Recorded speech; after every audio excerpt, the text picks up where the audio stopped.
అండి బజ్జీలు రెడీ అయిపోయాయి. వేడివేడి బజ్జీలు తీసేస్తారు. గుమగుమలాడిపోతున్నాయి బజ్జీలు, బయటకు వచ్చేసాయి అన్నమాట.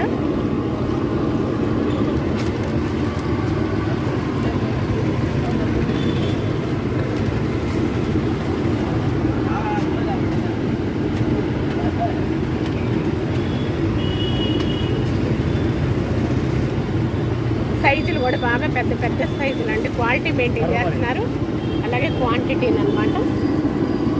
ఇవ్వండి పునుగులు కూడా పెద్ద పెద్ద పునుగులు. పెద్ద పునుగులా